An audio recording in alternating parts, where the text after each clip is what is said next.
Hello everyone, welcome back to my YouTube channel Unfolded Maths। मैं हूं अंजू और जैसा कि आप सभी जानते हैं हम हमारे इस चैनल पर हमारी 10th क्लास की NCERT मैथ की बुक कर रहे हैं जिसमें कि हम हमारे थर्ड चैप्टर पे हैं। थर्ड चैप्टर में हम एक्सरसाइज 3.3 का फर्स्ट क्वेश्चन कंप्लीट कर चुके हैं जो कि कम्प्लीटली बेस्ड था एलिमिनेशन मेथड पर।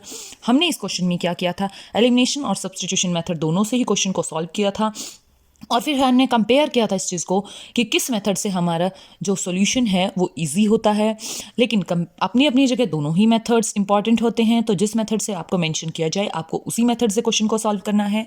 आज हम करेंगे एक्सरसाइज 3.3 का सेकंड क्वेश्चन और इसमें भी हमें टोटली एलिमिनेशन मेथड यूज़ करना है।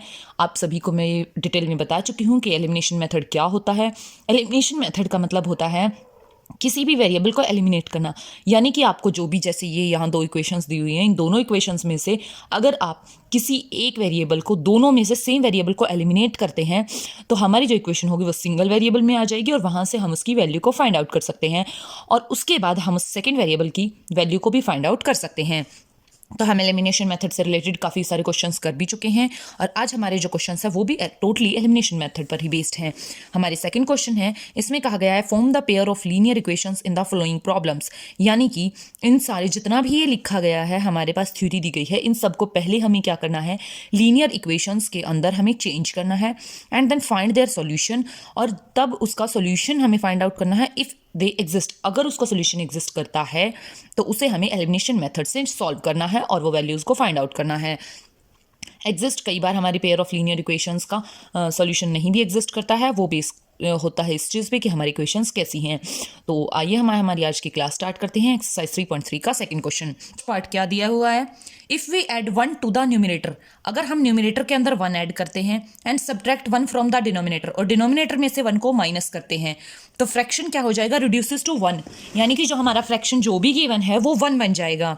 उसके बाद it becomes 1/2 if we only add 1 to the denominator, और हमारा वो फ्रैक्शन 1/2 हो जाएगा अगर हम न्यूमिनेटर को एज इट इज छोड़ दें और डिनोमिनेटर में 1 ऐड कर दें।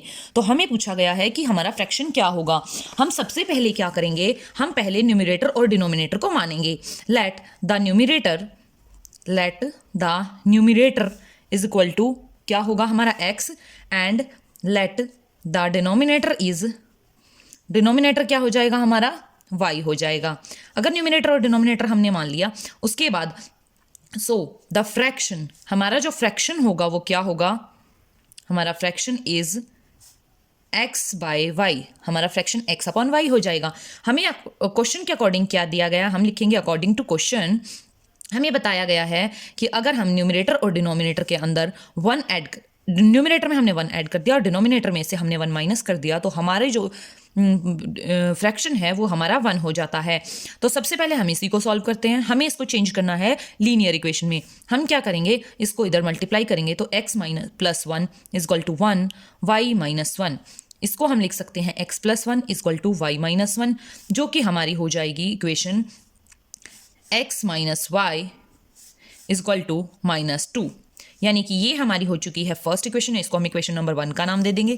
सेकंड कंडीशन के अकॉर्डिंग हमें क्या दिया हुआ है, x प्लस 1, इसके अंदर हमें न्यूमिनेटर को एज इट इज रखना है और डिनोमिनेटर के अंदर 1 ऐड करना है। हम क्या करेंगे, न्यूमिनेटर को एज इट इज रखा और डिनोमिनेटर के अंदर अगर हमने 1 ऐड किया तो हमारी जो फ्रैक्शन थी वो हो चुकी है 1/2।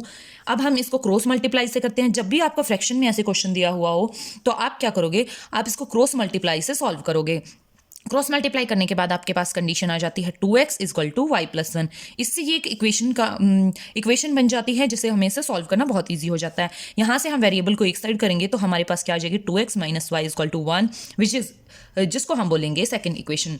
अब क्या करेंगे, हमें पता है हमें इस क्वेश्चन को सॉल्व करना है एलिमिनेशन मेथड से। कौन से, हमें ऊपर दिया गया है एलिमिनेशन मेथड से हम इसको सॉल्व करेंगे। तो एलिमिनेशन मेथड के लिए हमें क्या करना पड़ेगा, एक वेरिएबल को एलिमिनेट करना पड़ेगा। अब हमें पता है इस क्वेश्चन में इस y का और इधर इस y का जो कोफिशिएंट है वो सेम है, तो हमें इसे सॉल्व करने के लिए किसी भी चीज़ से मल्टीप्लाई करने की जरूरत नहीं है। हम अगर इसको डायरेक्ट भी सब्ट्रैक्ट कर देंगे तो भी हमारा क्वेश्चन हो जाएगा। तो हम क्या करेंगे, सब्ट्रैक्ट इक्वेशन 1 फ्रॉम इक्वेशन 2, हम इक्वेशन इक्वेशन 1 फ्रॉम इक्वेशन 2 में से माइनस कर देंगे तो हमें क्या मिलेगा, पहले हम लिखेंगे 2 2x सेकेंड इक्वेशन लिखेंगे 2x माइनस वाई, फिर इसका वेरिएबल पार्ट लिखेंगे। कभी भी ऐसा नहीं होगा कि इसका वेरिएबल और कांस्टेंट पार्ट एक साथ लिखेंगे जब हम अगर डायरेक्ट सब्ट्रैक्ट कर रहे हैं। अगर आप ऊपर नीचे सब्ट्रैक्ट करोगे तो जैसे कि मैंने लास्ट वीडियो में बताया था, आप इनको ऊपर नीचे लिख सकते हैं, फिर आप कांस्टेंट के नीचे कांस्टेंट और वेरिएबल के नीचे वेरिएबल क्वांटिटी लिखेंगे। लेकिन अगर आप इनको एक साथ एक ही रो में सब्ट्रैक्ट करेंगे तो आप क्या करेंगे, पहले वेरिएबल पार्ट को लिखेंगे, इस पार्ट को, और फिर इस पार्ट को। अब यहाँ पे माइनस एक्स माइनस वाई, और उसके बाद कांस्टेंट पार्ट को 1, इधर ये माइनस, अगेन माइनस, तो हमारा क्या हो जाएगा 2x minus y minus x plus y is equal to 3। यहाँ से हमारे पास, हमें पता है y से y कैंसिल हो जाएगा, हमारे पास 2x minus x is equal to 3, यानी कि हमारे पास जो न्यूमिनेटर था वो हमारे पास 3 आ चुका है। अब हमें फाइनली इसको सॉल्व करना है डिनोमिनेटर के लिए।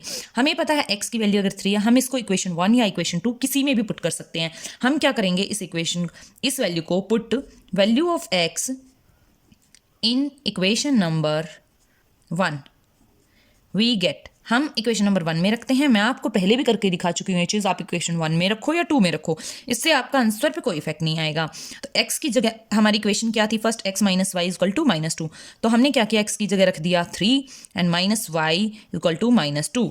तो हमारे पास क्या हो गया, माइनस वाई, इस 3 को उधर लेके जाएंगे, हमारे पास आ जाएगा माइनस 5 टू माइनस 2 और माइनस 3, यहाँ माइनस से माइनस कैंसिल, यानी कि y की वैल्यू आ गई हमारी 5। लास्ट लाइन में आप क्या लिखेंगे, यहाँ पे आप लिखेंगे सो द फ्रैक्शन हमारा क्या होगा 3/5, यह आपका आंसर आ जाएगा, हमारा फ्रैक्शन हो जाएगा जो कि हमें निकालना था। अच्छा जी, आई होप आपको ये क्वेश्चन समझ आ गया होगा। उसके बाद हमारे पास क्वेश्चन नंबर 2 दिया गया है। सेकंड का सेकंड पार्ट इन्होंने कहा है 5 years ago Noori was thrice as old as Sonu, यानी कि 5 साल पहले नूरी क्या थी, नूरी की एज सोनू की एज से 3 गुनी थी, थ्राइस थी। 10 years लेटर, 10 साल के बाद नूरी विल बी ट्वाइस, नूरी की एज डबल हो जाएगी सोनू की एज से। तो अब हमें एट प्रेजेंट बताना है कि नूरी और सोनू की एज क्या है। तो हम क्या करेंगे इस क्वेश्चन को सॉल्व करने के लिए, सबसे पहले ये क्वेश्चन है हमारे सेकंड का सेकंड पार्ट, हम क्या करेंगे, लेट प्रेजेंट एज ऑफ नूरी, क्योंकि हमें निकालनी है प्रेजेंट एज, तो हम उन्हीं एजेस को मान के चलेंगे जो हमें निकालनी है।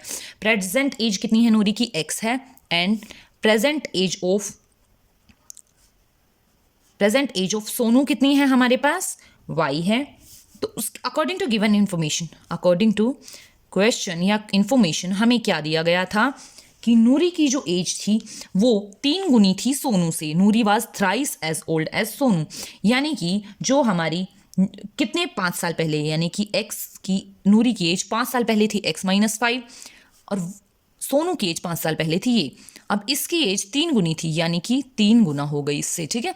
अब हम अगर इसको सॉल्व करेंगे तो क्या होगा, x minus 5 is equal to 3y minus 15, यहाँ से आप सॉल्व करेंगे तो हमारी आ जाएगी x माइनस 3y, इसको उधर लेके जाएंगे तो हमारे आ जाएगी माइनस 10। इसको हम क्या दे देंगे, इक्वेशन नंबर 1 का नाम दे देंगे। अब सेकंड कंडीशन के अकॉर्डिंग हमें क्या दिया गया है, सेकंड कंडीशन में हमें बताया गया है कि 10 साल के बाद Nuri will be twice as old as Sonu, 10 साल के बाद यानी कि x प्लस 10, नूरी की एज क्या होगी, अब सोनू की 10 years के बाद क्या होगी, ये होगी। अब नूरी की एज इससे डबल हो जाएगी, यानी कि अब अगर हम अब इसको सॉल्व करेंगे तो x plus 10 is equal to 2y plus 20, यानी कि x minus 2y is equal to 10, ये हमारी होगी इक्वेशन नंबर 2। अब जैसा कि हमें पता है एलिमिनेशन मेथड से अगर हमें सॉल्व करने के लिए दिए हुए हैं क्वेश्चंस, तो हम एक वेरिएबल को एलिमिनेट करेंगे। हमें पता है कि हमारा x का जो कोफिशिएंट है वो बिल्कुल सेम है, तो हम इसको डायरेक्ट सब्ट्रैक्ट कर सकते हैं। Subtract equation 1 from equation 2। आप क्या कर सकते हैं, इससे कोई इफेक्ट नहीं पड़ेगा, आप 1 में से 2 को माइनस करें या 2 में से 1 को, आपके आंसर पे इस चीज़ से बिल्कुल भी इफेक्ट नहीं आएगा। तो अब हम कर रहे हैं 2 में से 1 को, तो 2 वाली इक्वेशन को हम लिखेंगे x माइनस 2y, फिर उसके बाद यहाँ लिखेंगे हम माइनस x माइनस 3y, आपको बताया था कि वेरिएबल को एक साइड और कांस्टेंट टर्म को एक साइड, 10 माइनस माइनस 10, ये क्या हो जाएगा, x minus 2y minus x plus 3y is equal to 20, यहाँ x से x कैंसिल हो जाएगा, 3 माइनस 2 आ जाएगा 1, यानी कि y की वैल्यू हमारे पास आ चुकी है 20, यानी कि हमें पता है कि सोनू की एज हमारे पास क्या हो चुकी है, यहाँ पे 20 हो चुकी है। अब क्या करेंगे हम, पुट दिस वैल्यू, हम इस वैल्यू को कहाँ पुट करेंगे, इन इक्वेशन नंबर 1 और 2 आप किसी में भी पुट कर सकते हैं, यहाँ मैं आपको इक्वेशन नंबर 1 में पुट करके दिखा रही हूँ। हमें क्या मिलेगा इक्वेशन नंबर 1 में पुट करते ही? हमारी इक्वेशन 1 थी x minus 3y equal to minus 10। यहाँ आप क्या करेंगे, y की वैल्यू रखेंगे 20 इक्वल टू माइनस 10। ये कितना हो गया 60 इक्वल टू माइनस 10, यानी कि x equal to minus 10 plus 60 which is equal to 50, यानी कि x की एज हमारे पास हो गई है 50। अब हम लास्टली क्या लिखेंगे, सो प्रेजेंट एज ऑफ, क्योंकि हमें फाइनली आंसर देना ज़रूरी होता है और आप बोर्ड्स में इनको लिख के नहीं आएंगे अगर, तो आपके उससे मार्क्स इंक्रीज होने के बजाय डिक्रीज होने के चांसेस हो जाते हैं। जितनी अच्छी आप प्रेजेंटेशन दोगे बोर्ड एग्जाम्स में उतने अच्छे आपके मार्क्स रहेंगे। प्रेजेंट एज ऑफ नूरी हमारे पास क्या हो जाएगी 50 years, and present age of Sonu Sonu की एज क्या होगी हमारे पास, वो हो जाएगी हमारे पास 20 ईयर्स। तो ये था हमारा सेकंड क्वेश्चन का सेकंड पार्ट। थर्ड पार्ट में हमें क्या दिया हुआ है, थर्ड पार्ट में हमें कहा गया है the sum of the digits of a 2 digit number is 9, यानी कि 2 डिजिट का एक नंबर है जिसकी डिजिट्स का सम 9 है। Also 9 times this number is, इस नंबर का जो ये हमारे पास गिवन है इसको अगर हम 9 गुना कर देते हैं twice the number obtained by reversing the order of the digit, और अगर हम उसकी डिजिट्स का ऑर्डर चेंज कर देते हैं और उसका डबल कर दें तो वो हमारे नंबर का 9 टाइम्स होगा। आप लोग ये सोच रहे होंगे कि ये तो बहुत ज़्यादा कंफ्यूजिंग हो गया, बट डोंट वरी, जब अनफोल्डेड मैथ्स है तो नो कन्फ्यूजन, उस कन्फ्यूजन को हम चुटकियों में क्लियर कर देंगे। उसके बाद हमें नंबर फाइंड आउट करना है। हम क्या करेंगे, हम सबसे पहले मान लेंगे उस नंबर को, यानी कि यूनिट डिजिट्स और टेंस डिजिट को। ये है हमारा सेकेंड क्वेश्चन का थर्ड पार्ट। हम क्या मान लेते हैं, लेट द यूनिट डिजिट को हम क्या मान लेंगे, x मान लेते हैं यूनिट डिजिट को। यूनिट डिजिट को हम x मान लेंगे, एंड टेंस डिजिट को हम क्या मान लेंगे, टेंस डिजिट, यानी कि हिंदी में अगर कहें तो हम कि दहाई का अंक जो होता है, the unit tens digit is y। सो हमारे पास अब नंबर क्या हो जाएगा, आपको पता है हम नंबर को कैसे रिप्रेजेंट करते हैं, 10x plus y।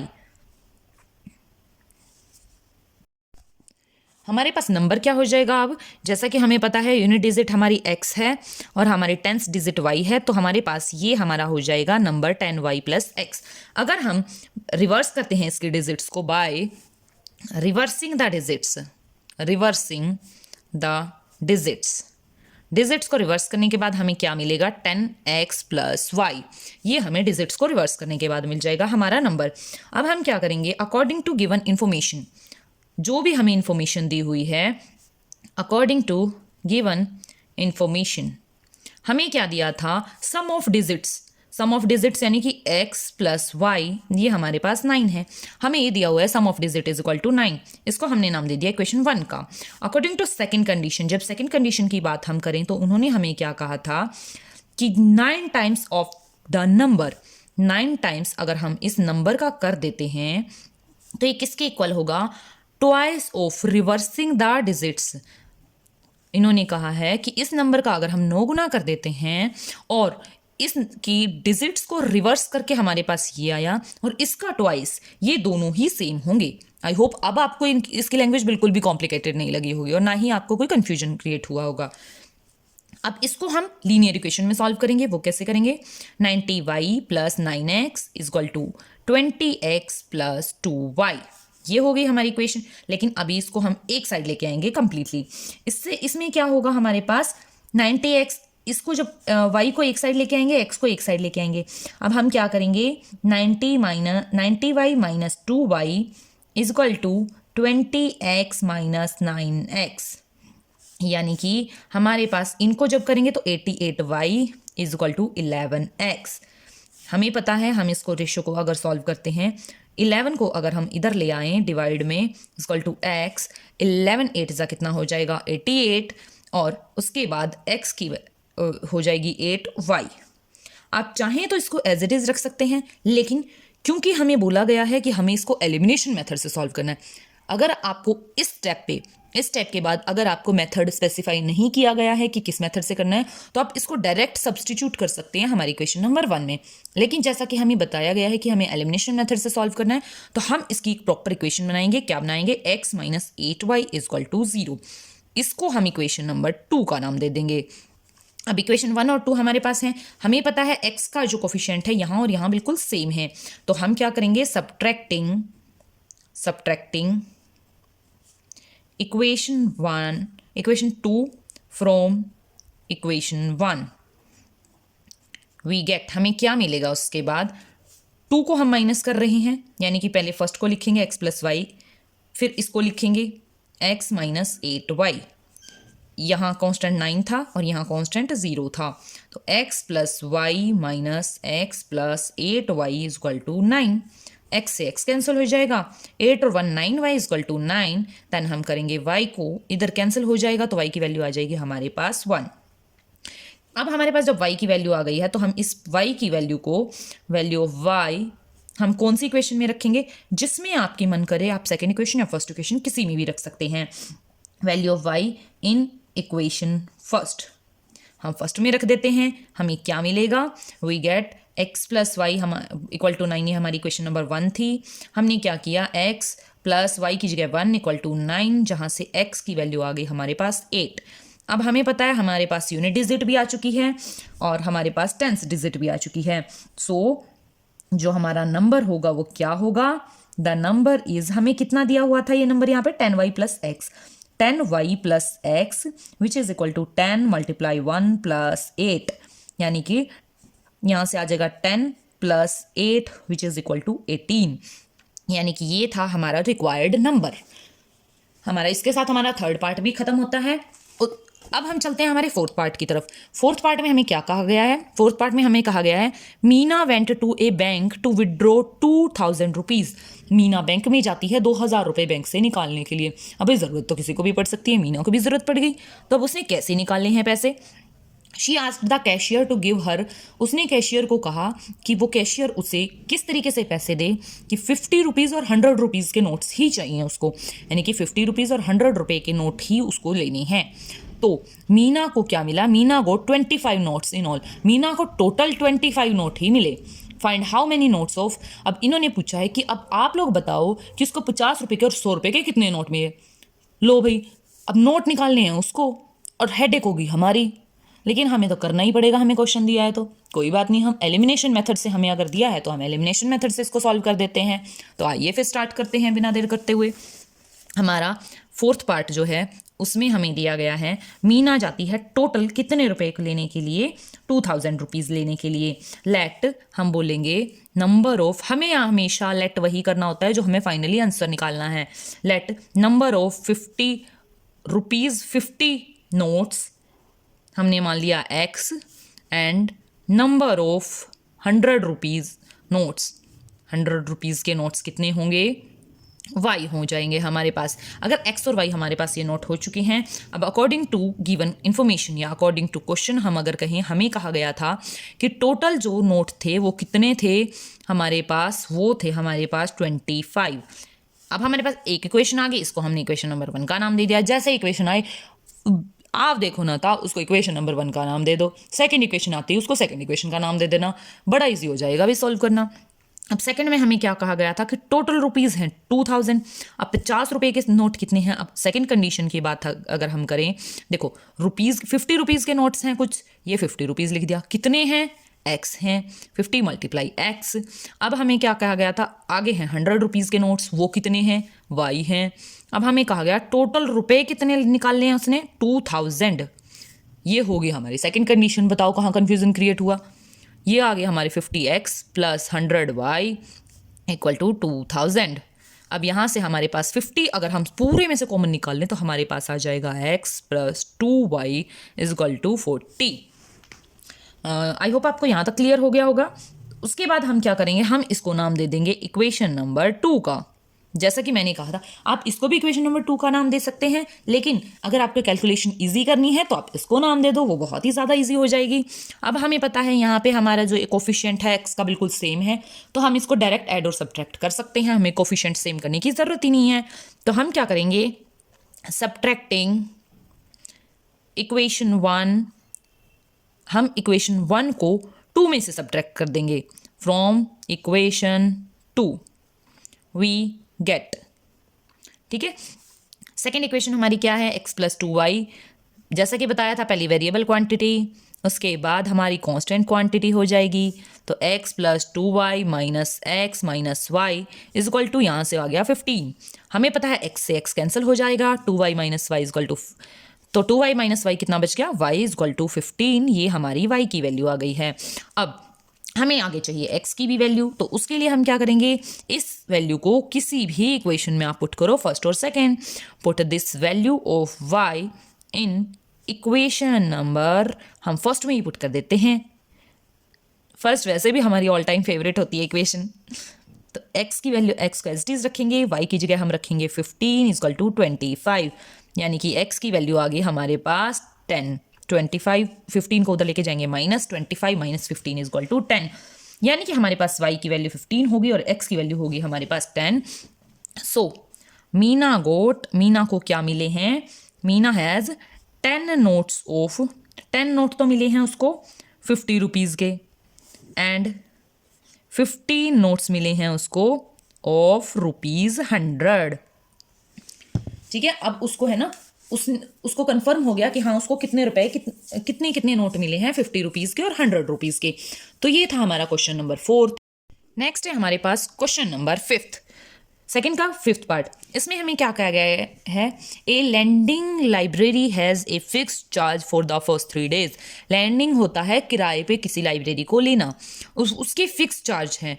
Fix charge कैसे हैं, फॉर द फर्स्ट 3 डेज, पहले 3 दिन के लिए उसके फिक्स चार्ज हैं, and an additional charge for each day thereafter. अब 3 दिन के बाद जितने भी दिन आप एक्स्ट्रा बैठोगे उस दिन के लिए एक्स्ट्रा चार्जेस आपको देने पड़ेंगे। Saritha paid 27 rupees for a book kept for 7 days. अब उसने बुक्स के लिए चार्ज देने हैं, उसको कितने रुपए लिए हैं उससे, उसने 27 रुपीज़ लिए हैं एक बुक के, जो कि उसने 7 दिन ली थी। While sushi paid 21 rupees, sushi ने 21 रुपीज़ लिए हैं for the book she kept for 5 days, जो उसने 5 दिन के लिए ली थी। अब इन्होंने पूछा है कि आप फिक्स चार्जेस और हर एक दिन का जो एक्स्ट्रा चार्ज है वो आप हमें क्लियरली बताएंगे। तो कोई बात नहीं, हमारे लिए ये कौन सा टफ है, इसको भी हम बहुत जल्दी से फिनिश कर देंगे क्वेश्चन को। तो आइए स्टार्ट करते हैं हमारा क्वेश्चन। हमें बोला गया है इस क्वेश्चन में, हमारा ये है सेकंड का 5th पार्ट। हमें बोला गया है फिक्स चार्जेस और उसके बाद जितने भी एडिशनल चार्जेस हैं, हमने क्या किया, हमने पहले मान लिया लेट द फिक्स चार्जेस कितने मान लिए हमने, for first 3 days. First 3 days के लिए ही है ना चार्जेस हमारे, फॉर फर्स्ट 3 डेज। आप 1 डे के लिए भी मान सकते हो, लेकिन इन्होंने साथ में ही दे रखा है तो हमने क्या मान लिया, एक साथ ही मान लिया, x रुपीज़ मान लिए। And the additional charges each day charge thereafter, या फिर आप बोल सकते हो कि एडिशनल जो चार्जेस हैं पर डे के, एडिशनल चार्जेस पर डे, वो हमने कितने रुपीज़ मान लिए हैं, हमने मान लिए कि उसको y रुपीज़ पर डे के हिसाब से एडिशनल चार्जेस देने पड़ रहे हैं। तो आगे क्या करेंगे हम, अकॉर्डिंग टू क्वेश्चन हमें क्या दिया गया था, अकॉर्डिंग टू गिवन इंफॉर्मेशन हमें क्या बोला गया है, हमें बोला गया है कि हमारे जो फिक्स चार्जेस हैं उनके अलावा, फिक्स चार्जेस के अलावा 7 दिन के उस लड़की ने, सरीथा ने, सरीथा के जो हैं, सरीथा एक लड़की है जिसने एक बुक रेंट की थी लाइब्रेरी से, जिसने उसके 27 रुपीज़ दिए हैं 7 डेज़ के। ये हमारा कितने दिन का है, ये हमारा है टोटल 3 डेज़ का। तो 3 डेज़ वाला तो झंझट ही खत्म हो चुका है। अब बात है नेक्स्ट डेज़ की। जब टोटल 7 डेज़ हैं, 3 डेज़ गए, हमारे पास बचे कितने, 4 डेज़ बचे। हमने क्या किया यहाँ पे 4 और एडिशनल चार्जेस थे y, तो उसने टोटल रुपीज़ दिए 27। ओ भाई मिल गई इक्वेशन फर्स्ट। तो ये होगी हमारी फर्स्ट इक्वेशन। अब बात अगर हम करें सुशी की, तो सुशी ने दिए हैं टोटल रुपीज़ 21, और कितने दिनों के लिए दिए हैं, देखो x तो उसने दिए ही हैं, यानी कि वो तो फिक्स चार्ज थे 3 दिन के, लेकिन टोटल उसने पैसे दिए हैं 5 दिन के, यानी कि 2 दिन एक्स्ट्रा ली है उसने बुक। ओ भाई ये तो सेकंड इक्वेशन भी यहीं मिल गई हमें, तो हमने सेकंड इक्वेशन यहीं ले ली। अब हमें पता है फर्स्ट का और सेकंड में x का जो कोफिशिएंट है वो सेम है, तो हमें तो इसको एलिमिनेट करने के लिए वेरिएबल के कांस्टेंट को सेम बनाने की ज़रूरत ही नहीं है, हम सीधा ही ऐड सब्ट्रैक्ट कर सकते हैं। तो हम क्या करेंगे, डायरेक्ट हम करेंगे सब्ट्रैक्ट इक्वेशन 1 फ्रॉम इक्वेशन 2। आप 2 को 1 में से कर लो, या 1 में से 2 को करो, या 2 में से 1 को करो, कोई फ़र्क नहीं पड़ना हमारे आंसर पे। हमने क्या किया, 1 कर रहे हैं हम 2 में से, 2 लिख दी x plus 2y minus x plus 4y is equal to, अब 1 में से कर रहे हैं तो 21 सॉरी 2 में से 1 को कर रहे हैं। 27 यहाँ से हमारे पास x plus 2y minus x minus 4y equal to -6। तो उसके बाद हमारे पास क्या होगा, हमें पता है x से x कैंसिल हो जाएगा, यहाँ पे आ गया -2y इक्वल टू -6। हमें इतनी छोटी छोटी कैलकुलेशन अब करके दिखाने की ज़रूरत नहीं है, हम इतने एक्सपर्ट हो चुके हैं कि x और y की वैल्यू डायरेक्ट चुटकियों में निकाल सकते हैं। तो y की वैल्यू हमारे पास आ गई है 3। अब हम क्या करेंगे, put this value of 3 in equation. कौन सी इक्वेशन में डाल लें, अब हम इसको इन इक्वेशन नंबर 1 में डालो, 2 में डालो, हम अब की बार 2 में डाल लेंगे भाई, 1 फेवरेट है मतलब 2 की बेइज्जती थोड़ी करनी है। x plus 2y is equal to 21, यानी कि इसमें जब हम वैल्यू रखेंगे x प्लस 2 y की वैल्यू 3 इज इक्वल टू 21, यानी कि हमारे पास क्या आ जाएगी, x plus 6 is equal to 21, x is equal to 21 minus 6 यानी कि 15, यानी कि हमारे पास x की वैल्यू आ गई है 15। यानी कि हम फाइनली क्या बोलेंगे, so fix charges for library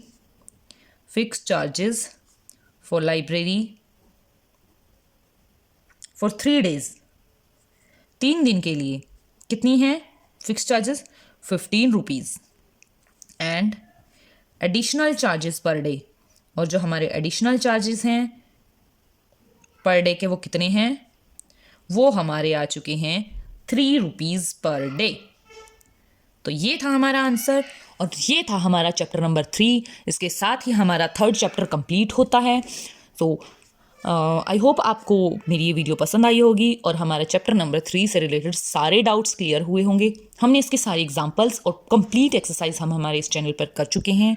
next lecture में हम शुरू करेंगे, नेक्स्ट वीडियो में हम शुरू करेंगे हमारा 4th चैप्टर, और एज इट इज़ हम हमारी सीरीज़ को कंटिन्यू रखेंगे। और इस बात से बेफिक्र रहिए कि आपका सिलेबस रह जाएगा, आपका सिलेबस मैं अपने इसी चैनल पर कंप्लीट करवाऊंगी, लेकिन उसके लिए आप प्लीज़ मेरे चैनल को ज़्यादा से ज़्यादा सपोर्ट कीजिए, क्योंकि जब तक आप इसको सपोर्ट नहीं करेंगे तब तक फिर मेरे एफर्ट डालने का भी कोई फ़ायदा नहीं है, जब तक मेरे स्टूडेंट्स के लिए ये यूज़फुल नहीं होगी। सो अगर आपको मेरी ये सीरीज़ पसंद आ रही हो तो मेरी वीडियो को ज़्यादा से ज़्यादा लाइक करें, मेरे चैनल को शेयर करें, सब्सक्राइब करें, ज़्यादा से ज़्यादा कमेंट सेक्शन में अपने कमेंट्स दें ताकि मैं आपके डाउट्स भी ले सकूं और साथ ही साथ मैं उससे मोटिवेट होकर आपके लिए ज़्यादा से ज़्यादा एफर्ट डाल सकूं। सो मिलते हैं हमारी नेक्स्ट वीडियो में, तब तक के लिए बाय बाय, टेक केयर।